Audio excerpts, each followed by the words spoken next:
दारे नारे ना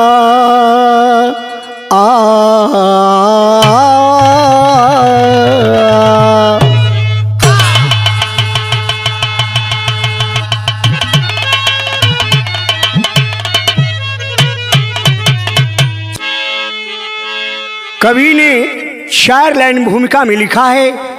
कैसे मास्टर? कैसे इज्जतिया बचाई बहिनिया, जगतिया में दर दर पे घूमे दुशासन, जरला के औरी जरावे में लागल, पागल परिंदा इसगरो प्रशासन, पुकारे ले पंचाली भैया कन्हैया, घूमी घूमी के कहवा तू देबा अब पहरा, आवान फिर महाभारत करावा, बेदर्दी बना दिहल जीवन जहरवा।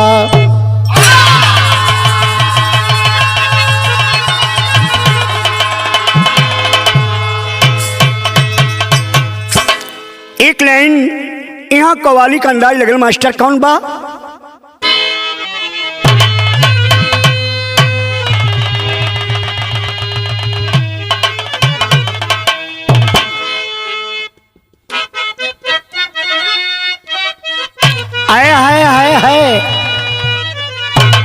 आए मोहब्बत करने वालों, मोहब्बत कर तो लेते हैं, निभाना भूल जाते हैं,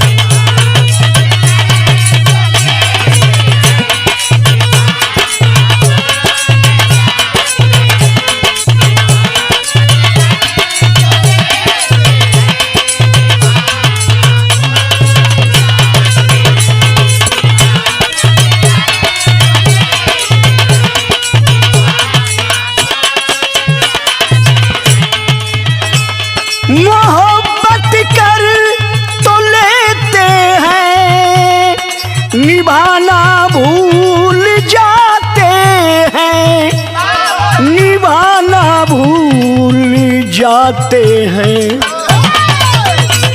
लगा कर आग सीने में, लगा कर आग सीने में, बुझाना भूल जाते हैं।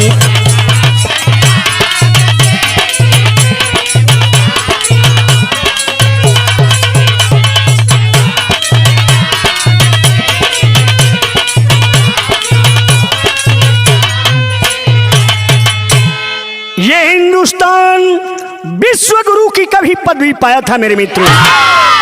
आज हिंदुस्तान पे एक द्रौपदी के आंसू पे, एक पुकार पे महाभारत युद्ध हुआ। लेकिन आज लाखों द्रौपदियां पुकार रही हैं कन्हैया को। कहां है वो कमली वाला, कहां है मुरली वाला? इसलिए कवि ने भाव लिखा है कि देख कर जुल्म बहनों पे, अरे देख कर जुल्म बहनों पे, मेरा दिल आज रोता है।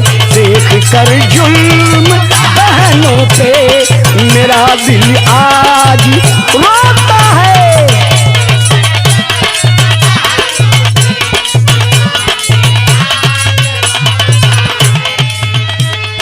देख कर जुल्म बहनों पे, मेरा दिल आज रोता है, मेरा दिल आज रोता है।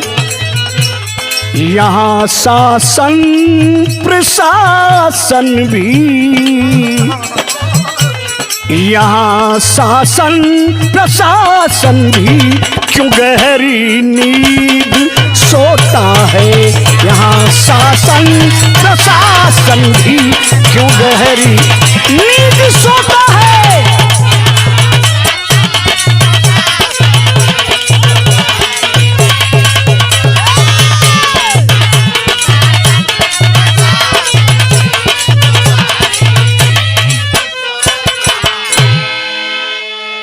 नज्म के अंदर करना है बाबू,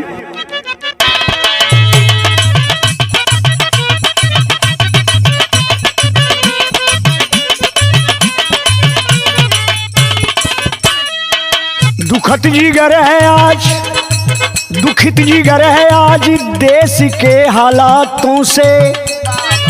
दुखित जिगर है आज देश के हालातों से, बेटी बचाते लोग आज सिर्फ बातों से।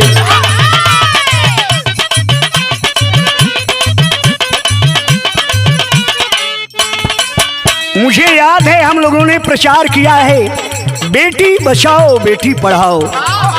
मैं पूछना चाहता हूं इन हुक्मरानों से कि बेटी जिंदा रहेगी तब तो बढ़ेगी और पढ़ेगी। इतना ही नहीं, कहां गया वो अच्छे दिन वाला वादा है। आज परेशान तो गरीब सबसे ज्यादा है।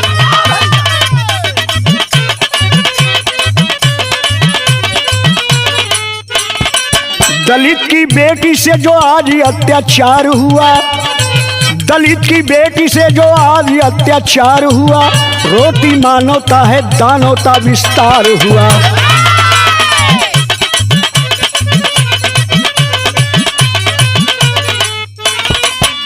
ए भैया लोग, ए बाबूलू, इस कहानी का कहाँ कबा कवि जी लिखा था मन। जिला है हाथरस बूलगढ़ी गांव जहां, जिला है हाथरस बूलगढ़ी गांव जहां, दलित सवर्ण की बस्ती बसी है ठाव जहां।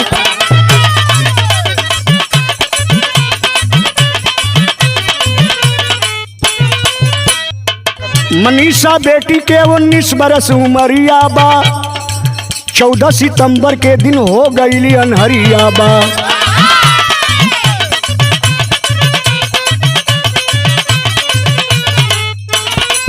माता रामा देवी पिता ओम प्रकाश रहे, माता रामा देवी पिता ओम प्रकाश रहे, बेटा सत्येंद्र बेटी मनीषा प्रकाश रहे।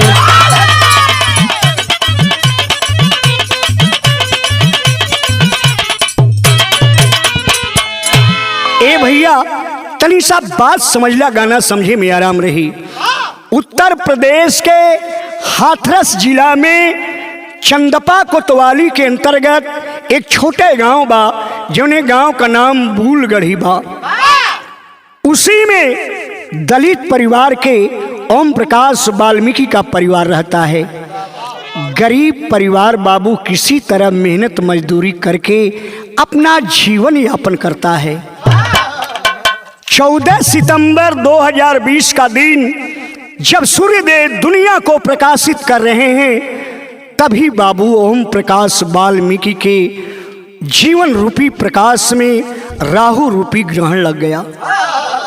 तेकल्यान यहाँ गीत लग गई भैया।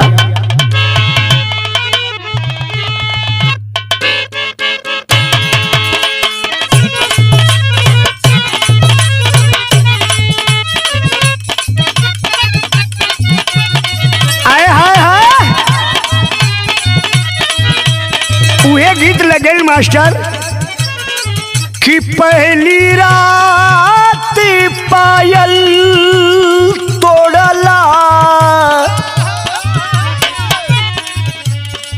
पहली रात पायल तोड़ला, दूसरी रात बाली हो।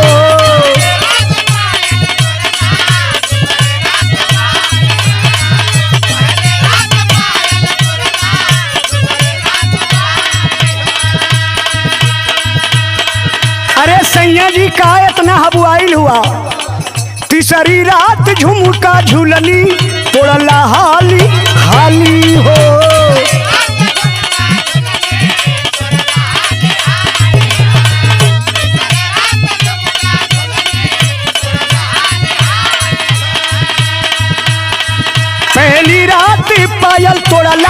दूसरी रात बाली हो, तीसरी रात झुमका झुलनी तोड़ला हाली हाली हो।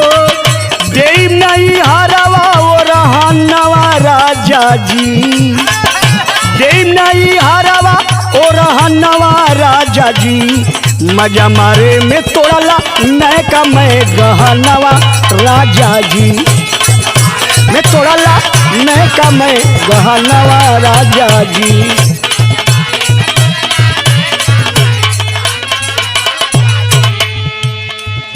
ए भैया बाबू लोग, वही 14 सितंबर 2020 के दिन ओम प्रकाश वाल्मीकि की औरत रमा देवी और 19 वर्षीय बेटी मनीषा वाल्मीकि, साथ में ओम प्रकाश वाल्मीकि का लड़का है, जाते हैं सिवान के तरफ।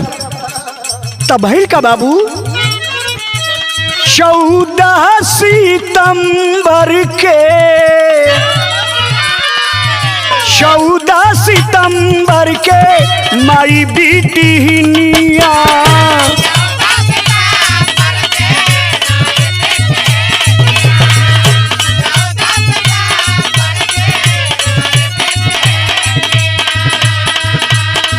चारा काटे बद चलली, चारा काटे बद चलली गाँव की सिवनिया।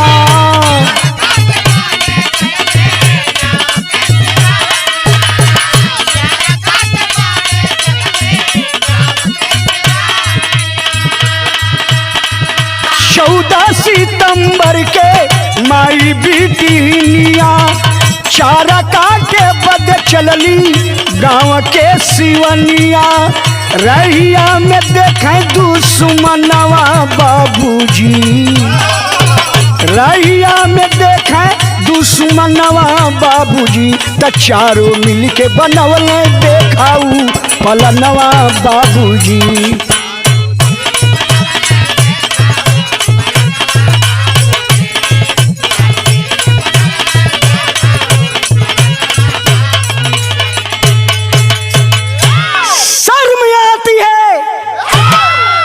इस भारतीय लोकतंत्र के माहौल में आज भी वो पौराणिक कथा जिंदा लगता है। बिचारी माँ के साथ भाई के साथ चारा काटने जाती है, लंबी सिवान है, बहन कुछ आगे बढ़ जाती है, माँ कुछ पीछे रह जाती है और उसे कुछ पीछे लड़का रह जाता है। लेकिन तब तक बहन मनीषा वाल्मीकि देखती क्या है, उसके ही गांव के रहने वाले दबंग किस्म के ठाकुर परिवार के 4 लोग आते हैं। हुआ क्या बाबू, कौन कौन लोग थे कि अरे रवि संदीप लवकुश, वही गांव का रहे वाला हूँ। रवि संदीप लवकुश राजकुमार हो,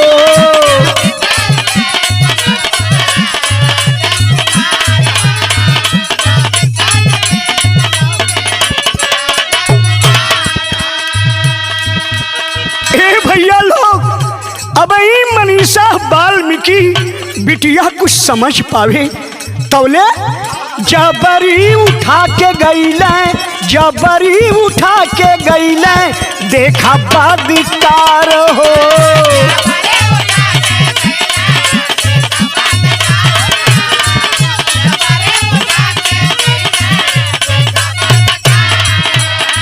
रवि संदीप लवकुश राजकुमार हो, जबरी उठा के गईले देखा बधिकार हो। लूटल चाहे जो गवल खजनवा बाबूजी, लूटल चाहे जो गवल खजनवा बाबूजी।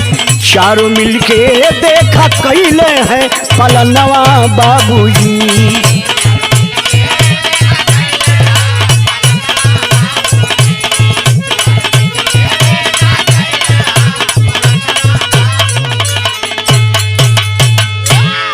बिटिया मनीषा वाल्मीकि का मुंह दबा के भैया चारों दरिंदा उठा के जहां लंबी फसल लगी थी वहां ले गए। ना भैया, ना भैया, ये क्या आप लोग करने जा रहे हैं? बेटी दुहाई दे रही है दलित की। ये मनबढ़ नौजवान समझने का कोशिश ही नहीं करते हैं। एक यहाँ लाइन गीत लगे भैया, हमारे बंटी उस्ताद का निजी रिसर्चित गीत बाई। तनी सा पर्दा बढ़ी मास्टर। ये हमनी का पारंपरिक जतसार गीत है मास्टर। आजकल ता उ परंपरा का गीत ही छूटत जात बा। ए ओठलाली वाली में उ पारंपरिक गीत छूटत जात बा।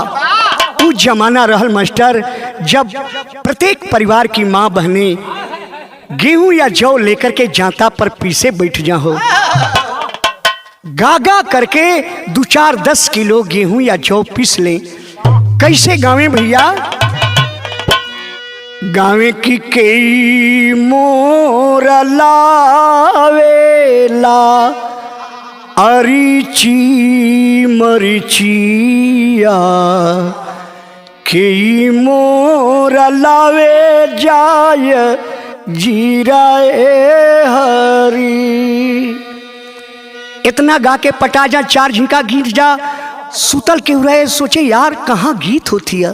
इतने में गावे कि बाबा मोरा लावेला अरिची मरिचिया, देवर मोरा लावे जाई जीरा हरी, पिया मोरा लावेला माथावा कटिकुली, टिकुली चमकेला लीला रे हरी। आज दलित की बेटी रो रही है, भैया मुझे छोड़ दीजिए, मैं आपकी बहन हूँ, आपकी गांव की हूँ। हाय रे निर्दयी समाज के दरिंदों, कहते हैं लड़की चुप हो जा, खैरियत नहीं होगी। हम सवर्णों का तो काम ही है दलितों की आबरू से खेलना। शर्म आती है इस लोकतंत्र को देखते हुए। रो रही है कैसे भैया? रोवे या भगिनिया धाई के चरनिया, गाँव की बहिनिया तोहार ए बीरन, भैया भतीजा मोरे गौआ कबाड़ा, लूटा नाई जतिया हमारी बीरन, बाकी तक सैया ना सुनले दोहैया, भैली चिरैया लाचारी बीरन। ना भैया, ना भैया, हमारा आबरू मत लोग लूटा। औरत के पास तो यही विधाता ने दिया है, लेकिन कमीना कब सुनने वाले थे बाबू। मुंह में कपड़ा ठूस दिए और इसके बाद तो दरिंदगी पर उतर गए। कवि जी के लिखे के पढ़ल, अबला के सुने नहीं, थोड़ा सा बढ़ी मास्टर,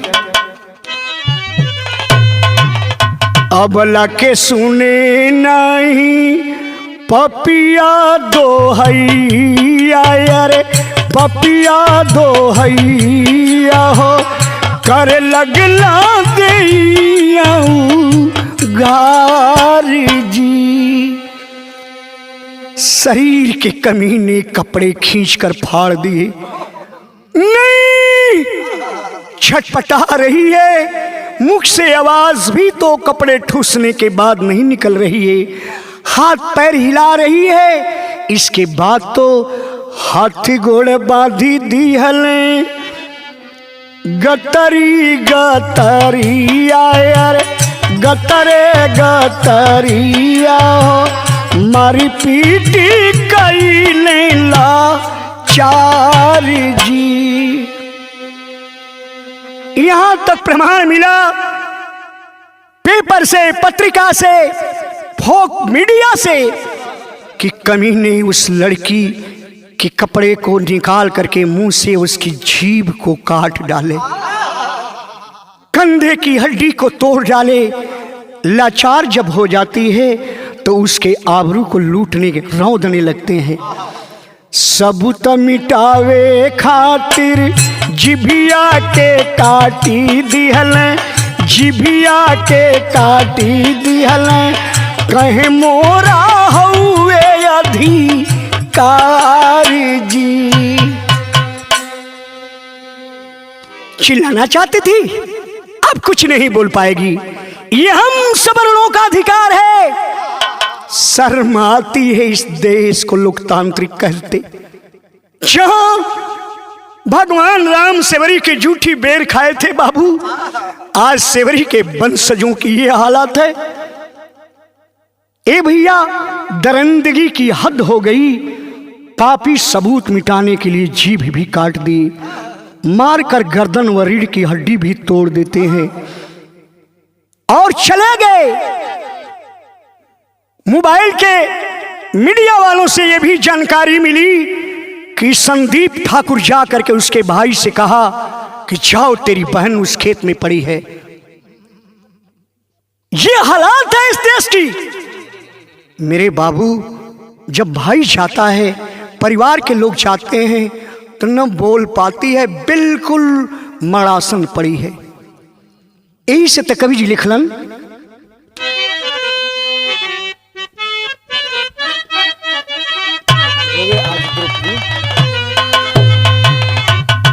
कि दोहैया कैसे देई द्रौपदी, अरे दोहैया कैसे देई हो, दोहैया कैसे देई द्रौपदी, रोवे आज द्रौपदी कहवा कुंवर कन्हैया, रोवे आज द्रौपदी कहवा कुंवर कन्हैया, दोहैया कैसे देई द्रौपदी,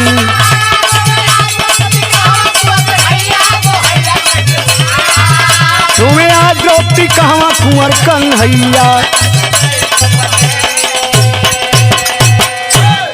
अलीगढ़ हॉस्पिटल में 9 दिन तक वो बिटिया मनीषा वाल्मीकि बेहोश रही।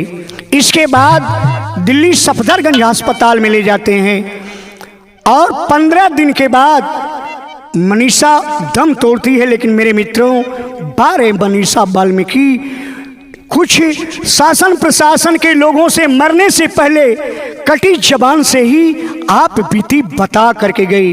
कुछ पत्रकारों को भी उन्होंने अपना आप बीती कहानी सुनाई। लेकिन जब मौत हो जाती है मनीषा की, तो कवि जी लिखते हैं कि जब मौत हो गई बेटी की, जब मौत हो गई बेटी की, प्रशासन नींद से जागा है, गर्दन फसली लख करके लीपा पोती में लागा है। चूंकि उसकी गर्दन की हड्डी टूट गई थी, फसली की हड्डी टूट गई थी, अब इसके लीपा पोती में शासन प्रशासन के लोग लग गए। इसलिए कि सुनने में आता है, पढ़ने में भी आया कि संदीप ठाकुर के पिताजी बहुत ऊंचे स्तर के भाजपा के वरिष्ठ कार्यकर्ता हैं। कहीं मोदी जी के साथ में फोटो खींचा मिलता है, कहीं योगी जी के साथ में फोटो खींचा मिलता। यही लीपा पोती का कारण था। लेकिन झट आनन फानन में पापी, झट आनन फानन में पापी बेटी की चिता सजाए हैं। रात्रि की बेला में चुपके से लाश को जाए जलाए हैं। प्रमाण तो यहां तक मिला कि जब मनीषा मर जाती है तो शासन प्रशासन के लोग घर वालों की चिंता किए बगैर रात्रि में ही ले जाकर के लाश को जलाना शुरू किए। जब वहां विपक्ष के कुछ नेता जाने की कोशिश किए, प्रशासन के लोग रोक दिए। पत्रकार जाना चाहे, उन्हें भी रोक दिया गया। तो ए भैया, यही से यहाँ एक लाइन गीत लिखल गई।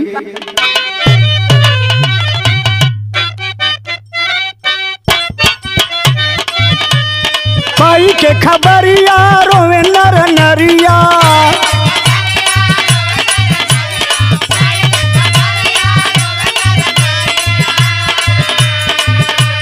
घर परिवार बलचारे हो भाई केहू नहीं सुनल।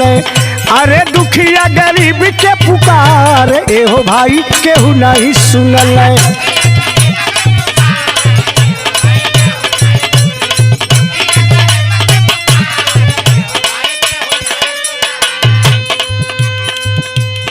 कई चाहे प्रशासन बचौआ न हो,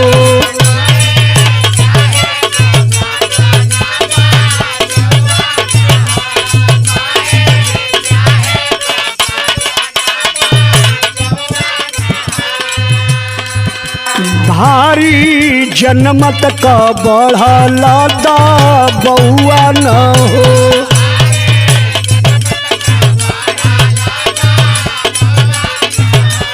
भारी जनमत के बढ़ला दा। ए भैया लोग, शासन प्रशासन त संदीप के परिवार के आ तमाम आरोपियन के बचाव में लगल हल, लेकिन विरोधी लोगों का, आम जनता का दबाव देख करके अब इनकी परेशानी बढ़ने लगी। कटली जुबा से बेटी दिहली बयानवा,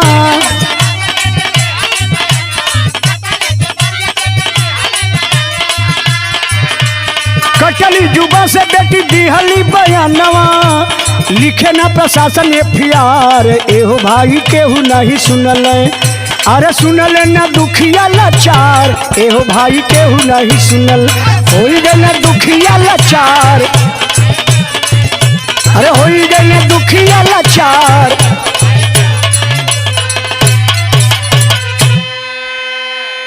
ई खबर जब लोगन के पता चलल, तब निर्भया कांड का याद पूरा देश में ताजा हो गई। गुस्से की लहर दौड़ जाती है। जगह जगह बेटी के याद में धरना प्रदर्शन विरोधी पार्टी के लोग देने लगते हैं। आम लोग भी धरना पर बैठ जाते हैं, लेकिन प्रशासन न ही पत्रकारों को जाने देती है और न ही विरोधी पार्टी के नेताओं को जाने देती है। आप लोग टीवी में भी देखे होंगे, मोबाइल में भी देखे होंगे, पेपर में भी पढ़े हों कि राहुल गांधी और प्रियंका को सड़क पे गिरा दिया जाएगा प्रशासन के लोगों के द्वारा। मैं दाद देता हूं उस सीमा कुशवाहा को, जो निर्भया कांड के दोषियों को फांसी के तख्ते पर पहुंचाने की वकालत की थी। सीमा कुशवाहा भी जाने चाहती है, लेकिन प्रशासन के लोग उसे भी नहीं जाने देते हैं मेरे बाबू। इसलिए तो अब लिखना पड़ा कवि को। कैसे मास्टर?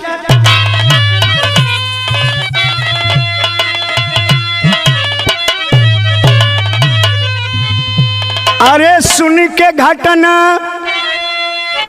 फैलल बाया को सरो सबा दसवा में।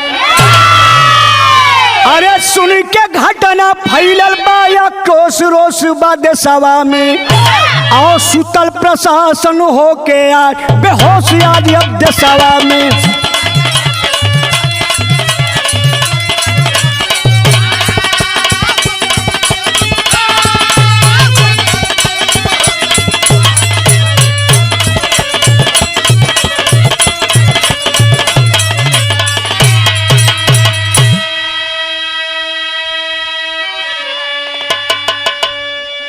ए भैया 15 दिन घटना के शासन प्रशासन छिपौले रहल, लेकिन मनीषा वाल्मीकि की जब मौत हो गई तब डीजीपी साहब आकर के लोगों के सामने कहने लगे कि नहीं, जो रिपोर्ट आई है उसके मुताबिक मनीषा वाल्मीकि के साथ बलात्कार नहीं हुआ है।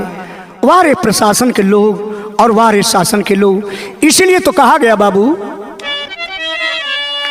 कि 15 दिन घटना के लिहल छिपाई, अभयल बलात्कार ना प्रशासन बताई।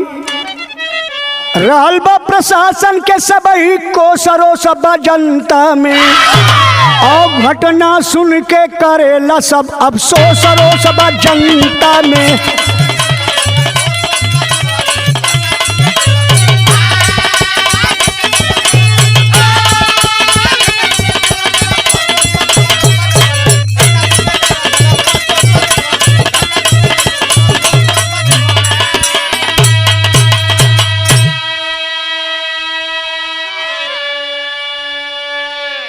त दोषी के बाटे प्रशासन बचावत, और डॉक्टर के दोष बाटे झूठ ही लगावत।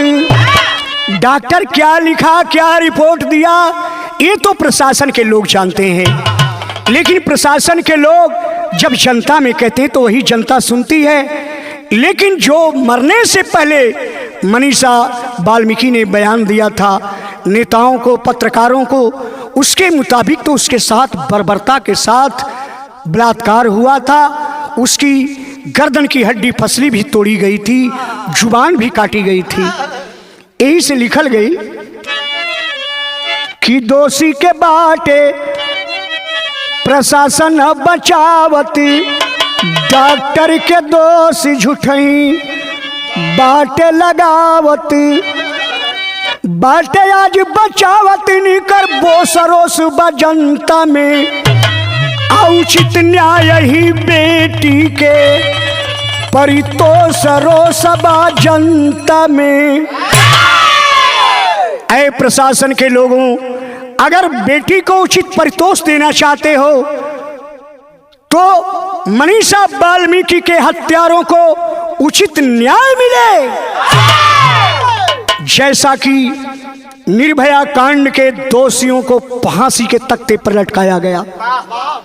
इसलिए लिखा गया भी आला के अंदर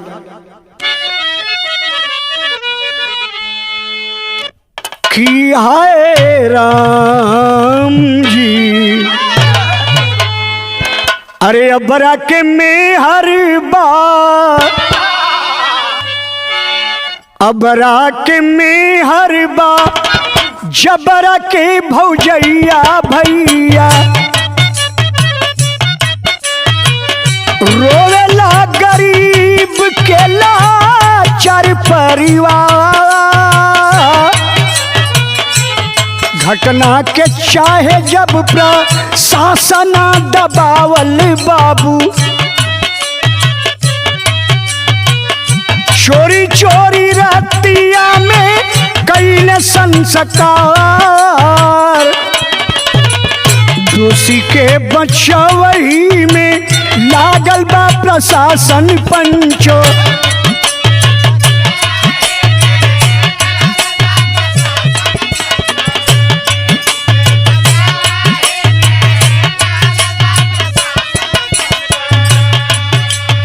नेता लोग करे नेतागिरी बढ़िया,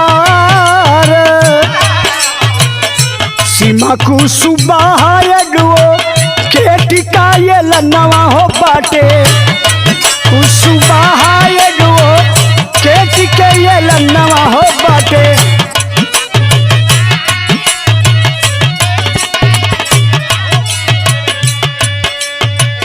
पीटिया के केस हम लड़ब सरकार,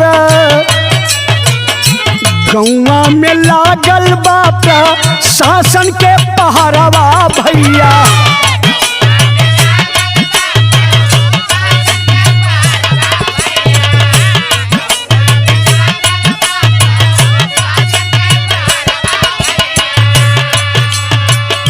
केहू से न मिले जुले पावे परिवार, फसली भंवर में अब गरीब के नेवरिया बाबू।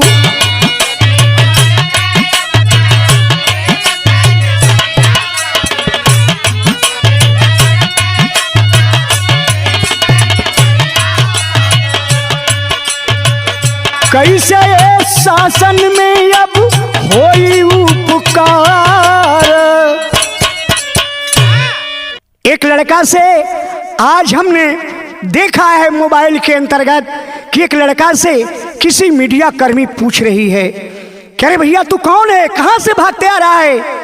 लड़का रो रहा है, कहा आप कौन है। बोली मैं पत्रकार हूं। अरे आप पत्रकार हैं तो मैं किसी तरह से चारा काटने के बहाने खेतों में लुकते छिपते आ रहा है, तुम्हें प्रशासन के लोग नहीं रोके। नहीं, मैं पशुओं का चारा काटने के बहाने में खेतों में से छुप कर आ रहा हूं। लड़की की माँ कैसी है। कहा कि लड़की की माँ का मत पूछिए, केवल दीवालों को निहारती रहती हैं, आंखों से आंसू बरसता रहता है।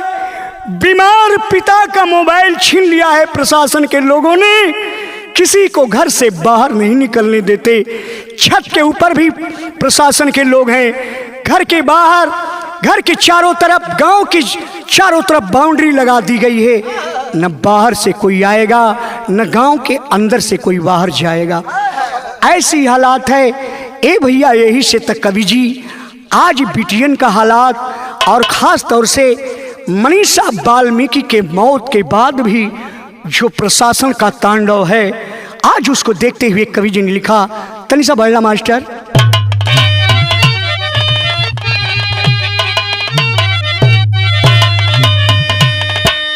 आज के हिंदुस्तान की तमाम बिटियों की आवाज है।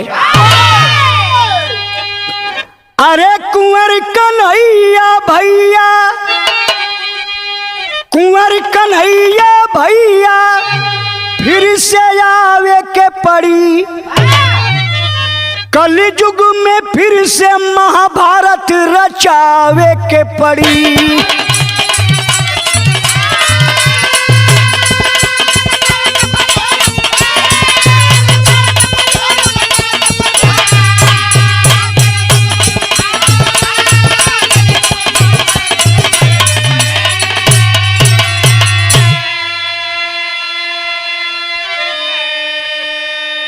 दुशासन प्रशासन भइल राजा बहिर अंधा। अरे मौत पे भी होला राजनीति वाला धंधा।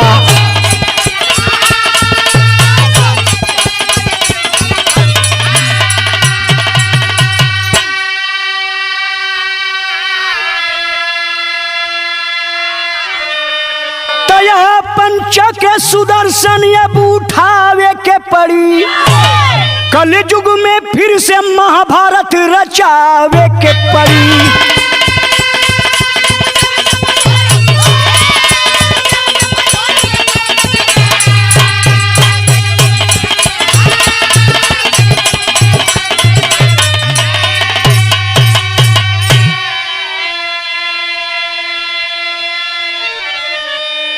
हमने कल के और आज के पेपर में भी पढ़ा, उत्तर प्रदेश के मुखिया आदित्यनाथ योगी जी ने कहा है कि ऐसी सजा इन दरिंदों को की होगी कि आगे लोग देखकर दहशत में हो जाएंगे। लेकिन इस मनीषा वाल्मीकि की हत्या के बाद कई बेटियों के साथ ऐसा दुराचार की घटना हुई। आखिर कब प्रशासन जगेगा। 50 लाख रुपया दे देंगे, परिवार को नौकरी दे देंगे, शहर में आवास दे देंगे। इसे मनीषा जैसी लाखों बहनें जो आज कन्हैया की आस लगाए पुकार रही हैं। एक दुशासन के चलते महाभारत की लड़ाई हुई थी। आज तो हिंदुस्तान के हर गली, हर शहर, हर चौराहे पर दुशासन के बेटे हैं। इसीलिए कहना है, एक आश्चर्य और हो रहा है मास्टर, अपने को दलितों की मसीहा कहने वाली आज मायावती कहीं दिख नहीं रही है। क्या आपका दलित वोट केवल छलावा है? जब दलित पे अत्याचार होता है, आप अपने बंगले में हैं, आपको सड़क पर उतर करके संघर्ष करना चाहिए, लेकिन ये उनकी बात है। अफसोस होता है मेरे बाबू। कैसे? अरे अगर ना 85 वाला एक किताब बनईबा, अरे बिटिया बहिनियन के ऐसा ही गवईबा।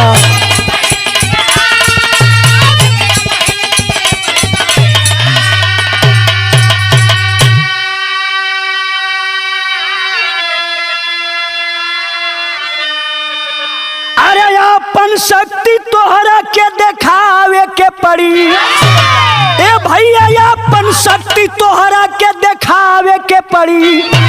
कलयुग में फिर से महाभारत रचावे के पड़ी।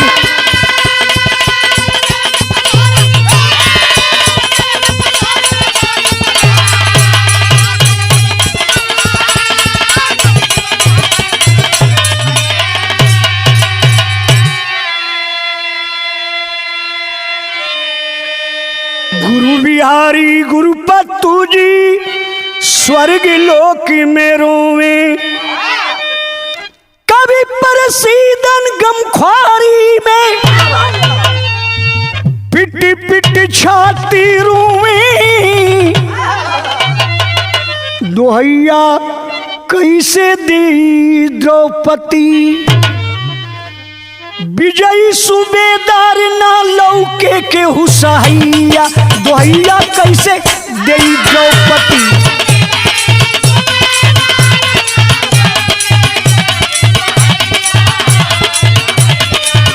कैसे दे द्रौपदी।